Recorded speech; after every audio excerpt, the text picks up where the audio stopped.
Hello बच्चों, देखिए 2025 की बोर्ड परीक्षाएं निकट हैं और इसलिए आप लोग बहुत तैयारी में भी जुटे होंगे। तो आप लोगों की तैयारी के लिए हम विज्ञान विषय के लिए जो OMR शीट पर आपको 20 क्वेश्चन करने होते हैं, तो विज्ञान विषय के लिए हम आपको 100% सफलता के लिए आपको हम चुने हुए क्वेश्चन को हल करा रहे हैं और आप अब चैप्टर वाइज भी दे रहे हैं। और ये चैप्टर वाइज अगर आप तैयार कर लेंगे तो निश्चित रूप से आपको बहुत अच्छी सफलता मिलेगी। तो आप हमारे चैनल से जुड़े हैं तो इसको सब्सक्राइब भी कर लीजिए, लाइक करिए, शेयर भी करिए अपने मित्रों में जिनको परीक्षा देनी है बढ़िया से। तो फिर हम चलते हैं। तो देखिए, इसमें हम पहला चैप्टर ले रहे हैं रासायनिक अभिक्रिया एवं समीकरण, उससे क्वेश्चन है। इसमें पहला प्रश्न है कि लौह चूर्ण पर तनु हाइड्रोक्लोरिक अम्ल डालने से क्या होता है। तो आप जानते रहिए, लोहे के चूर्ण पर हाइड्रोक्लोरिक एसिड डालते हैं तो उससे बनता है फेरिक क्लोराइड और हाइड्रोजन गैस निकलती है। ठीक है, तो हाइड्रोजन गैस और फेरिक क्लोराइड मतलब आयरन का क्लोराइड बनता है। तो इसमें आपका पहला ऑप्शन सही होगा। दूसरा प्रश्न है, नीचे दी गई अभिक्रिया के संबंध में कौन सा कथन असत्य है। कौन सा कथन असत्य है। देखिए, यहाँ पर लेड ऑक्साइड है।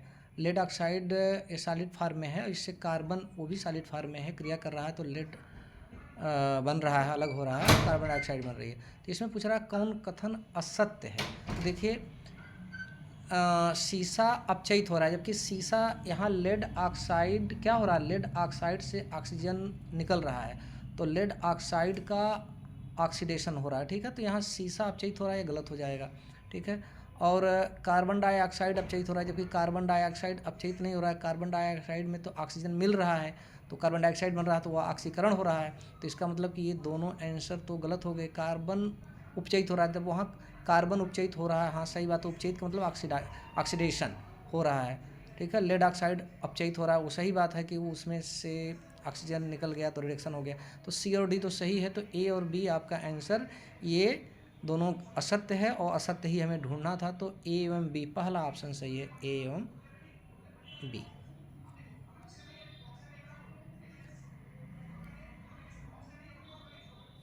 तीसरा प्रश्न है, अमोनियम क्लोराइड उत्क्रमणीय अभिक्रिया है, रिवर्सिबल रिएक्शन है। देखिए, NH4 अमोनियम आयन बन रहा है, क्लोराइड बन रहा है।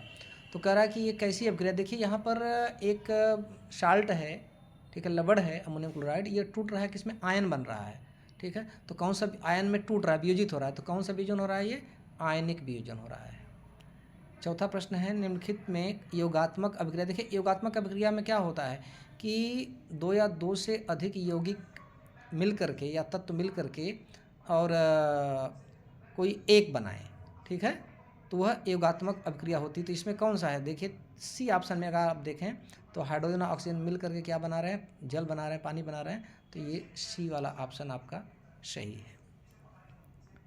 पांचवा प्रश्न है, जिन अभिक्रियाओं में आयनों के विनिमय से नए यौगिक बनते हैं, आयनों के विनिमय से, विनिमय का मतलब क्या होता है, आदान प्रदान, एक्सचेंज, अदला बदली, नए यौगिक बनते हैं, उन्हें क्या कहते हैं। देखिए, प्रतिस्थापन अभिक्रिया में ऐसा होता नहीं है। ठीक है, प्रतिस्थापन अभिक्रिया में तो साल्ट में से अदला बदली होती है। ठीक है, लेकिन वहाँ पर आयनों का अदला बदली नहीं होती। आयनों का अदला बदली कहाँ होगी, उभय अपघटन में होगा। ठीक है, वियोजन में तो टूटता है, ठीक है, अदला बदली नहीं होती, तो उभय अपघटन आपका आंसर सही है। छठा प्रश्न है, निम्न अभिक्रिया में किस पदार्थ का अपचयन हुआ है। तो देखिए, अपचयन का मतलब कि होता है रिडक्शन। ठीक है, रिडक्शन का मतलब होता है कि ऑक्सीजन का हट जाना। तो देखिए, MnO2 मैग्नीज डाइऑक्साइड है, तो इसमें से ही ऑक्सीजन निकल गया है। ऑक्सीजन निकल गया तो क्या बन गया है, Mn बन गया। तो कौन सा इसका आंसर सही है, पहला वाला MnO2। सातवां है कि श्याम श्वेत फोटोग्राफी में, माने ब्लैक एंड वाइट फोटोग्राफी में क्या प्रयुक्त होता है? तो जानते रहिए, जो ब्लैक एंड वाइट फोटोग्राफी होता है उसमें बनता है वो उसमें यूज होता है सिल्वर क्लोराइड। पहला वाला ऑप्शन सही है। 8वां है, अपघटन अभिक्रिया का उदाहरण है। देखिए, अपघटन का मतलब होता है वियोजित होना, टूटना, दो भाग में बंटना। ठीक है, तो दो भाग में कौन बंट रहा है? पहला वाला ही देखिए अकेले है और दो भाग में बंट रहा है। ठीक है, पोटेशियम क्लोरेट, पोटेशियम क्लोराइड और ऑक्सीजन में टूट रहा है, तो पहला वाला ऑप्शन सही है। 9वां क्वेश्चन है, लेड नाइट्रेट के घोल माने विलयन में पोटेशियम आयोडाइड का घोल मिलाने पर किस रंग का अवक्षेप प्राप्त होता है? तो इसमें पीला वाला ऑप्शन सही है, पीला अवक्षेप प्राप्त होता है। 10वां क्वेश्चन आपके स्क्रीन पर है, जब कॉपर सल्फेट के घोल में लोहे की कील या पत्ती डुबोई जाती है तो विलयन किस रंग का हो जाता है? अब देखिए, इसके लिए आपको विद्युत जो रासायनिक श्रेणी है वो आपको अगर याद होनी चाहिए कि कौन एलिमेंट, कौन तत्व किसके ऊपर है किसके नीचे है। तो अब देखिए, कॉपर सल्फेट के घोल में जब लोहे कील मिलाते हैं तो लोहे का स्थान कॉपर से ऊपर है, अर्थात का लोहा कॉपर सल्फेट में से कॉपर को विस्थापित कर देगा, हटा देगा। तो जब कॉपर सल्फेट के विलयन में से कॉपर हटेगा तो कहाँ जाएगा? लोहे के पास चला जाएगा, वो अपने पास जोड़ लेगा। तो लोहे पर कॉपर जब चढ़ जाएगा तो क्या हो जाएगा? वो मतलब चढ़ जाएगा तो जो विलयन बचेगा वो, उसका विलयन का रंग क्या बचेगा? उसमें से वह कॉपर निकल गया तो वो चेंज हो जाएगा, किसमें? हरे कलर में चेंज हो जाएगा, तो वो विलयन क्या हो जाएगा? हरा हो जाएगा। लेड सल्फेट का रासायनिक सूत्र क्या है? PbSO4। सी वाला ऑप्शन सही है आपका, PbSO4। 12वां प्रश्न है, निम्नलिखित युग्म में से कौन सा युग्म प्रतिस्थापनी अभिक्रिया देता? प्रतिस्थापनी मतलब सोडियम क्लोराइड विलयन एवं कॉपर धात। देखिए, अब इसमें भी विद्युत रासायनिक श्रेणी अगर आपको याद है तो आप इसको सही ढंग से समझ पाएंगे। अब देखिए, सोडियम क्लोराइड में से सोडियम को विस्थापित करना है किसको? कॉपर को, लेकिन नहीं कर पाएगा क्योंकि विद्युत रासायनिक श्रेणी में कॉपर का स्थान सोडियम से नीचे तो नहीं कर पाएगा। ठीक है, तो अब मैग्नीशियम क्लोराइड और मैग्नीशियम एल्युमिनियम देखें तो एल्युमिनियम भी नीचे है, तो ये मैग्नीशियम को विस्थापित नहीं कर पाएगा। फेरस सल्फेट विलयन ऑफ सिल्वर में देखें तो सिल्वर भी सिल्वर क्या है? फेरस से नीचे पड़ेगा, तो ये भी नहीं कर पाएगा। सिल्वर नाइट्रेट विलयन ऑफ कॉपर में देखें तो कॉपर सिल्वर से ऊपर पड़ जाता है। ठीक है, जब कॉपर सिल्वर से ऊपर पड़ेगा तब यह क्या करेगा कि सिल्वर को विस्थापित कर देगा, तो डी ऑप्शन आपका सही है। 13वां प्रश्न है, लेड नाइट्रेट का रासायनिक सूत्र क्या है? लेड नाइट्रेट मतलब PbNO3। पहला वाला ऑप्शन सही है। दूध से दही का बनना कैसा परिवर्तन है? तो ये तो बहुत ही आसान क्वेश्चन आपके लिए है। दूध से दही बनना सभी जानते भी होंगे। कौन सा आंसर है इसका? कौन सा परिवर्तन होता है? ये रासायनिक परिवर्तन होता है। 15वां प्रश्न आपके सामने है, निम्नलिखित में से कौन द्विविस्थापनीय अभिक्रिया? द्विविस्थापनीय मतलब कि डबल डिस्प्लेसमेंट रिएक्शन। अब देखिए यहाँ पर कि जैसे AgNO3 plus NaCl is equal to क्या बन रहा है? AgCl NaNO3। अब देखिए, ये इसमें से सिल्वर नाइट्रेट से नाइट्रेट निकल करके कहाँ चला जा रहा है? सोडियम के साथ, और सोडियम के साथ वाला क्लोरीन किसके साथ चला रहा है? सिल्वर के साथ। तो दोनों जगह से विस्थापन हो रहा है, तो ये द्विविस्थापन है। कौन सा? सी वाला ऑप्शन आपका सही है। 16वां प्रश्न है आपका, जब मैग्नीशियम रिबन को जलाया जाता है तो उत्पन्न आग की लौ कैसी होती है? ठीक है, देखिए, मैग्नीशियम रिबन को जब ऑक्सीजन के साथ जलाएंगे मतलब Mg+O2, तो ये बनेगा MgO बनता है।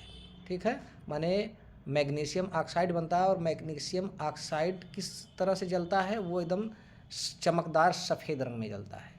ठीक है, चांदी के ऊपर काली परत चढ़ने की क्रिया को क्या कहते हैं? देखिए, चांदी अगर बाहर रखी हुई है हवा में, तो हवा में ऑक्सीजन भी है, हवा में हाइड्रोजन सल्फाइड भी है, और भी तमाम गैसें हैं। तो चांदी ऑक्सीजन से क्रिया करके उस सिल्वर ऑक्साइड बनता है, और सिल्वर ऑक्साइड फिर हाइड्रोजन सल्फाइड से क्रिया करके वो सिल्वर सल्फाइड बना देता है। और दोनों ही, चाहे सिल्वर ऑक्साइड की बात करें चाहे सिल्वर सल्फाइड की बात करें, दोनों का ही रंग काला हो जाता है। तो इसलिए चांदी क्या हो जाता है, काला हो जाता है। इसलिए चांदी के जो आभूषण होते हैं जब लोग पहनते हैं, महिलाएं पहनती हैं या कोई भी पहनता है, तो धीरे धीरे वो काले रंग का हो जाता है। क्यों?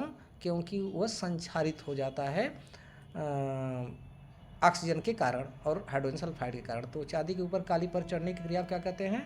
संक्षारण कहते हैं। श्वसन किस प्रकार की अभिक्रिया? देखिए, श्वसन को सेल के भीतर होता है, ठीक है। श्वसन सेल के भीतर होता है, तो सेल के भीतर जब ग्लूकोज से ऑक्सीजन की क्रिया होती है, ग्लूकोज का एक मॉलिक्यूल टूटता है तो बनता है वहाँ पर कार्बन डाइऑक्साइड बनता है और जल बनता है, और अधिक मात्रा में ऊर्जा निकलती है जो हमारे शरीर को काम आती है। तो ऊर्जा निकलती है अर्थात ऊष्मा निकलती है। तो जहाँ ऊष्मा निकलती है उसको क्या बोलते हैं? ऊष्माक्षेपी। तो श्वसन किस प्रकार की अभिक्रिया है? ऊष्माक्षेपी एक्सोथर्मिक रिएक्शन है। 19वां प्रश्न है, जिंक और कॉपर सल्फेट का रिएक्शन दिखाया गया। इसमें कॉपर सल्फेट का जो सल्फेट वो जिंक के साथ जुड़ गया, ठीक है, और कॉपर अलग हो गया। तो ऐसे अभिक्रिया क्या कहते हैं? यहाँ पर जिंक ने क्या कर दिया? जिंक का स्थान कॉपर से ऊपर होता है, इसलिए जिंक कॉपर सल्फेट के विलयन से कॉपर को अलग कर दिया, विस्थापित कर दिया, अर्थात यह अभिक्रिया क्या है? विस्थापन अभिक्रिया है। बी वाला आंसर सही है। 20वां प्रश्न है, आलू चिप्स की थैली में कौन सी गैस भरी रहती है? आप देखते हैं भाई मार्केट में बहुत बिकता है चिप्स, कुरकुरे इत्यादि। तो आप कैसा चिप्स खाना पसंद करते हैं? जो पैकेट खोलें तो वो कुरकुरा लगे, ठीक है।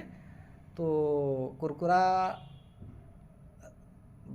रहे इसके लिए उसमें कौन सी गैस भरी जाती है? नाइट्रोजन, ताकि वह आलू के चिप्स के ऑक्सीकरण को रोके, ठीक है, वहाँ पर उसका ऑक्सीकरण न हो पाए, ताकि वह नम न हो पाए। नमी को वह रोकता है। कौन? नाइट्रोजन। 21वां प्रश्न है, शाक सब्जियों को विघटित होकर कंपोस्ट बनाना किस अभिक्रिया का उदाहरण है? तो देखिए, शाक सब्जियां जो होती है उनके छिलके या पत्ते जो भी हैं वो सड़ करके कंपोस्ट खाद जो बनती है, हरी खाद बनती है, उसमें भी ऊष्मा निकलती है, गर्मी निकलती है। तो इसलिए वो कौन सी अभिक्रिया हो जाएगी? ऊष्माक्षेपी। माने बी ऑप्शन आपका सही है। 22वां प्रश्न है, फेरिक ऑक्साइड एल्युमिनियम की क्रिया हो रही है और एल्युमिनियम के साथ देखिए ऑक्सीजन जुड़ रहा है और आयरन यहाँ अलग हो रहा है, ठीक है। एल्युमिनियम का स्थान लोहे से ऊपर है, इसलिए एल्युमिनियम लोहे क्या कर दे रहा है? आयरन ऑक्साइड में से आयरन को विस्थापित कर दे रहा है। तो यह अभिक्रिया कौन सी हो जाएगी? विस्थापन अभिक्रिया होगी।